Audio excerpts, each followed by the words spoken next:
하늘에 큰 이적이 보이니 이것은 요한에게 하나님이 직접적으로 계시를 펼쳐갖고 그냥 보여주신 거예요. 해를 옷 입은 한 여자가 있는데 그 발 아래는 달이 있고 그 머리에는 12별의 관을 썼더라. 해를 옷 입은 한 여자, 이 해는 하나님의 영광의 빛이에요. 그 영광의 빛을 여자가 입은 게 아니라 입혀주신 거예요. 여자가 입을 수 있는 옷이 아니에요. 이것은 하나님이 여자에게 그 하나님의 영광을 그냥 입혀버린 거예요. 그러니까 언약이 성취되는 거죠. 그 발 아래는 달이 있고 달을 밟고 선 거예요. 밟고 섰다. 이거는 뭐냐면 달은 시간이 가는 것을 달의 변화를 통해서 정하는 거예요. 그러니까 시간과 사람들이 만든 사람의 법, 종교 이런 것들을 밟고 선 거예요. 십자가와 부활이 이해되어지고 인식되어지고 소유되어진 여자죠.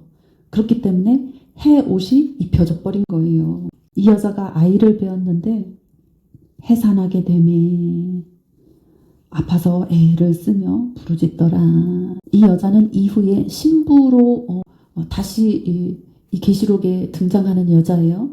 그런데 이 여자는 어떤 여자냐? 지금 해산하려고 아파서 애를 쓰며 부르짖는 여자인데 이 여자는 신부의 과정으로 가려면 자기 스스로의 상태가 종에서 아들로 다시 나야 돼.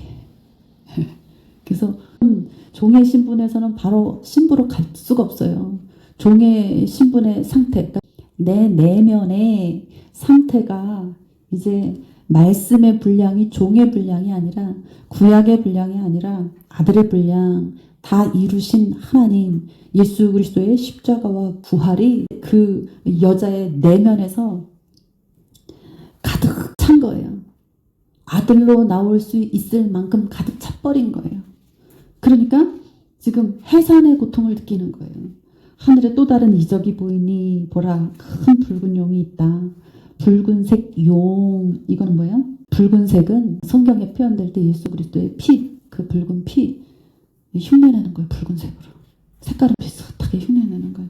붉은 용이 있어. 머리가 7이야. 뿔이 10이야. 그 여러 머리에 7 왕관이 있는데 여자는 12별의 관을 썼고 이 용은 7 왕관을 썼어요. 여자의 12별의 관은 아들의 상태로 내면이 변화되어진 승리의 관이야. 이긴 자의 관이에요. 그런데 지금 이 뿔이 10 달린 용의 머리에 있는 7 왕관은 흉내내는 거예요. 실제적인 권세가 없어요. 용은 하나님의 계획 가운데, 하나님의 허락하신 가운데 하나님이 하라고 하신 것만 할 수 있는 것이지 자기 마음대로 뭘 어떻게 할 수 있는 권한과 권세와 능력이 없어요. 그런데 그럼에도 불구하고 왕관을 썼는데 이 왕관을 본 수많은 여자들이, 수많은 종들이, 수많은 아들들이 오해한다는 거예요. 오해할 수 있어요. 그 꼬리가, 붉은 용의 꼬리가 하늘의 별 3분의 1을 끌어다가 땅에 던지더라. 해산하려는 여자 앞에서 그가 해산하면 그 아이를 삼키고자 하더라. 이 용은 지금 어떤 역할을 하는 것이냐 하면 허락된 큰 환란 가운데에서 하늘의 별들, 그 별들을 끌어다 땅에 던지는 역할을 하는 거예요. 그런데 그 속에 가지 않은, 그 속에 속하지 않은 여자가 있다. 그 여자는 내면이 아들로 하나님의 완성된 부활의 말씀으로 가득 찬 사람이다. 그 사람은 땅에 내던져지지 않는다는 거예요. 여자가 아들을 낳으니 이는 장차 철장으로 만국을 다스릴 남자라. 철장으로 만국을 다스리신 분은 예수 그리스도밖에 안 계십니다. 여자의 내면이 신구약의 말씀으로, 아들의 말씀으로 가득 차면, 다 이루신 말씀으로 가득 차면 그 여자의 상태가 하나님의 아들이 되는 거예요. 하나님의 아들이 되는 거예요. 그 아이를 하나님 앞과 그 보좌 앞으로 올려가더라. 하나님이 여자가 해산한 아들, 그 아들을 받으시는 거예요. 기쁨으로 받으시는 거예요. 그런데 그 여자, 그 상태가 된 여자는 도망가요. 어디로 도망가느냐? 다시 한번 광야로 도망을 갑니다. 거기서 1260일 동안에 양육을 받습니다. 이 광야는 하나님이 예비하신 장소예요. 그런데 여자가 광야에 있는 과정 가운데에서는 1260일 동안 어떤 일이 벌어지느냐? 하늘에서 전쟁이 벌어지는 거예요. 근데 하늘에서 벌어지는 그 전쟁은 여자가 하는 전쟁이 아니에요. 미가엘과 그의 사자들이 용과 함께 싸우는 전쟁인 거예요. 그런데 미가엘을 이기지 못하죠. 그러니까 그 붉은 용의 사자들이 하늘에서 그들이 있을 곳을 얻지 못하는 거예요. 큰 용이 내어 쫓깁니다. 옛 뱀군 마귀라고도 하고 사단이라고도 하며 온 천하를 꿰는 자, 그가 땅으로 내쫓기는 거예요. 그의 사자들도 그와 함께 내쫓기는 거예요. 내가 들으니 하늘에 큰 음성이 있어 이르되 이제 우리 하나님의 구원과 능력과 또 나라와 또 그의 그리스도의 권세가 나타났다. 우리 형제들을 참소하던 자, 곧 우리 하나님 앞에서 밤낮 참소하던 자가 쫓겨났다. 또 우리 형제들이 이 어린 양의 피와 자기들이 증언하는 말씀으로써 그를 이겼다. 그들은 죽기까지 자기들의 생명을 아끼지 아니하였도다. 이거의 무슨 내용인지 하면 하늘에서 전쟁이 있는데 여자가 광야로 가서 지금 예비된 곳에 보호되고 있는 거예요. 보호되고 있는 곳에서 지금 하늘의 전쟁이 있는데 이것은 어떤 전쟁이냐면요. 지금 내면에 혼과 몸의 전쟁이 난 거예요. 그러면 광야의 길에서 양육받는 그 양육은 어떤 양육이냐 하면 아들을 낳은 여자가 이제 온전한 신부의 자리로 들어가기 위한 전쟁인 거예요. 하늘의 전쟁, 생각에 있는 전쟁. 용, 붉은 용. 내 생각을 주장하는 이 생각 때문에 다시 끌려가잖아요. 세상으로 끌려가잖아요. 그런데 그 생각을 이제 미가엘과 사자들이 와가지고 용과 싸워서 생각까지 변화시켜주는 거예요. 아들이 된 상태에서도요, 생각은 끌려다닙니다. 아들이 된 상태에서도요, 몸은요, 끌려다닙니다. 말씀에 가득 차서 아들의 기도를 하고 아들의 삶을 살고자 하고 아들의 발걸음을 걷고자 늘 애가 타. 그래도 끌려가. 그래도 끌고 가는 그 붉은 영을 완전히 1260일 동안에 미가엘과 그의 사자들이 와가지고 전쟁을 하면서 그 여자의 혼의 영역까지도 다 이겨주시는 거예요. 그리고 그 여자의 몸의 영역에 있는 모든 끌려갈 수 있는 상태를 이겨주시는 거예요. 그것을 못 이기는 동안에는 잠깐 광야에 있어야 돼. 하나님이 보호하신 광야에 있어야 되는 거예요. 그런데 보세요. 우리 하나님 앞에서 밤낮 참소하던 자가 쫓겨났다. 쫓겨났다 이건 뭐예요? 이긴 거예요. 여자가. 여자의 생각 속에 혼 속에서 전쟁 난리를 하던 것에서 이제 하나님이 이겨주신 거예요. 몸에서 죄로 끌고 가던 그 붉은 용을 이겨주신 거예요. 근데 그 이기는 자는 어떤 자냐? 11절 어린 양의 피와 자기들이 증언하는 말씀으로써 그를 이겼으니 붉은 용을 이겼으니 그들 그 이긴 자들 그 여자들은 죽기까지 자기들의 생명을 아끼지 아니하였도다. 이런 자들이 이기는 거예요. 이런 자들이 이긴 자들인 거예요. 그러므로 하늘과 그 가운데 거하는 자들은 즐거워하라. 하늘과 그 가운데 거하는 자들. 이제 하늘이 주인이 바뀐 거예요. 붉은 용이 주인이었는데 하나님으로 바뀐 거예요. 미가엘이 싸워주셔서. 그 사자들이 와서 싸우니까 이제 주인이 바뀐 거예요. 하늘에서 쫓겨나서 이제 붉은 용은 땅으로 가버린 거예요. 이 여자가 밟고 서는 거예요. 이제. 그러므로 하늘과 그 가운데 거하는 자들은 즐거워하라. 즐거워할 일밖에 없죠. 그러나 땅과 바다는 화 있을진저. 땅과 바다 뭐예요? 아직 종의 자리에 있는 자들, 아들의 자리로 존재가 바뀌었지만 아직도 땅에 끌려다니고 있는 자들, 그들에게는 화가 있다. 이 화는 너 아직 남아있어? 죽여버려. 이런 관점이 아니라 하나님이 아직 미가엘을 통해서 하늘의 사자들을 통해서 전쟁을 버리고 그 과정이 남아있다는 거예요. 하나님이 이겨주셔야 되는 과정이 남아있다는 거예요. 그리고 반드시 이겨주신다는 거예요. 이는 마귀가 자기의 때가 얼마 남지 않은 줄 알고 크게 분하여 너희에게 내려갔습니다 하더라. 용이 자기가 땅으로 내쫓긴 것을 보고 남자를 낳은 여자를 박해하는지라. 이 박해가 뭐예요? 그 여자가 큰 독수리 2날개를 받아가지고 광야 자기 곳으로 날아가 거기서 그 뱀의 낯을 피하여 한 때와 두 때 반 때를 양육받는다 하는 과정이 여자에게는 양육받는 때입니다. 어떻게 그런가? 하늘이 바뀌었어. 붉은 용이 하늘이었는데 이제 하나님이 하늘이 되셨어. 땅도 이 몸도 붉은 용이 주인이었는데 하나님이 주인이 되셨어. 그러면 한순간에 바뀝니까? 아니에요. 존재는 한순간에 바뀌어도 이 상태는 연습이 필요한 거야. 광야에서 1260일 동안에 하나님이 준비하신 곳에서 보호되면서 가르침을 받고 이제 이 생각과 몸이 혼이 뭐예요? 이제 연습되는 거예요. 어떤 연습? 왕노로 탈 수 있는 사람으로 연습되는 거지. 하나님이 내주하셔서 이제 신랑 되신 예수님과 신부가 되어서 하나 되어질 수 있도록 준비되어지는 시간인 거예요.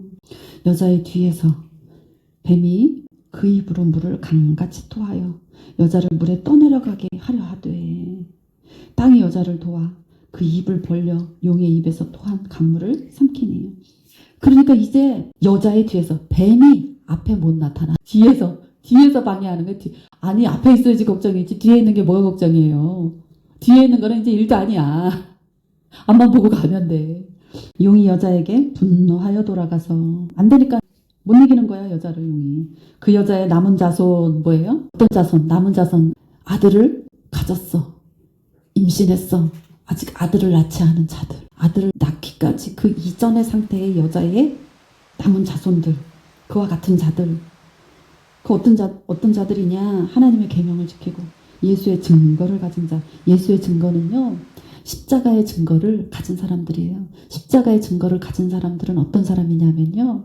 자기 내면에 죽어야 할 나, 살려야 될 나가 분별되는 사람이고 내 내면에 아들을 가득 담기 위해서 죽어야 할 모든 것들이 죽은 자들이에요. 살기 위해서 죽은 자들이에요. 그들 보고 십자가의 증거, 증인이라고 말하는 거예요. 증거를 가진 자다 이렇게 말하는 거예요. 그들과 더불어 싸우려고 이 붉은 용이 바다 모래 위에 서 있더라. 이러고 12장이 끝납니다. 그러면 이 십자가의 증거를 가진 자, 나는 증인이다. 십자가의 증거를 가졌다. 이 십자가의 증거, 내가 죽어야 할 나를 죽인 자들인 거예요. 죽어야 될 목숨이 끊어진 자들이야. 그럼 지금 살아있는 이 목숨은 어떤 목숨이냐? 그리스도 안에서 다시 산 목숨이에요. 네. 그리스도 안에서 다시 산 목숨. 그럼 붙어있는 거는 뭐냐? 아무것도 안 하고 가만히 있는 게 아니에요. 자기 짐을 지고 있는 자예요. 자기 짐 뭐예요? 죽어야 될 나를 말씀이 선언되고 선포되고 하나님이 함께 하시면서 그 이겨주실 때마다 그 상태를 받아들이는 자들인 거예요. 그 말씀을 받아들이는 자인 거예요. 그래서 그 말씀대로 내 안의 죄를 분별해서 분리하고 내어쫓고 상관없는 자가 되고 그것을 늘 반복적으로 깨어서 일하고 있는 자가 붙어있는 자예요. 자기 십자가를 진 자, 그 자기 십자가의 짐을 진 자. 이것이 하나님 앞에 이제 온전하게 십자가의 증인으로서 증거를 가졌구나. 이러면 12장 이전에 두 증인이 나옵니다. 그 증인이 죽고 다시 삽니다. 그 과정이 지나쳐 가야 여자가 되고 그리고 아들을 낳고 이후에 신부의 자리로 서게 되는 거예요. 그래서 유리바다, 수정같이 맑은 유리바다. 이것은 뭐냐? 종의 상태와 아들의 상태, 신부의 상태는 아닌 거예요. 그래서 신부의 상태는 어떤 상태냐? 불이 섞인 유리바다 위에 선 자.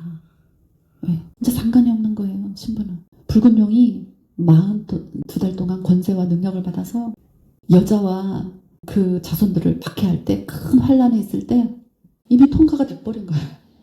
양육을 받아서 통과가 돼버려. 수정같이 맑은 바다는 온전하고 완전한 상태가 아니라 다 가라앉아 있는 상태인 거예요. 혼한 물이 하나님의 다 이루신 그 과정을 통해서 하나님의 은혜를 통해서 우리가 은혜 받은 뭐야? 막 자기 성깔이 창궐했던 사람도 막 은혜 받았어. 좋아. 어디 갔지? 이 성깔이 승질이 어디 갔지? 없는 것 같아. 근데 있잖아요. 가라앉은 거잖아. 은혜만 받아서 덮인 상태가 수정같이 맑은 유리바다. 그러면 신부의 단계에 있어서 불이 섞인 바다 위에 밟고 선 자는 누구냐? 신부인데 그 상태는 뭐냐? 불이 다 태워가지고 없어. 그 바다에 세상 가운데 생긴 모든 좋고 싫음, 나쁨, 하나님과 반대되어지는 성질, 머리, 근성, 습관, 이게 태워져서 없어. 가라앉은 게 없어. 다 태워져 갖고 없는 거. 다 드러나, 다 드러나. 1260일 동안에 양육받는 광야에서는요, 내게 다 드러납니다. 그럼 나는 드러나면 뭐 하면 돼? 붙어 있으면 돼. 다 이루신 주님 앞에 붙어 있으면 돼. 인정하고 속이지 않고 그대로 드러내서 하나님 제가 그래요. 하나님 이겨주세요. 이 전쟁은 내가 이길 수 있는 게 아니에요.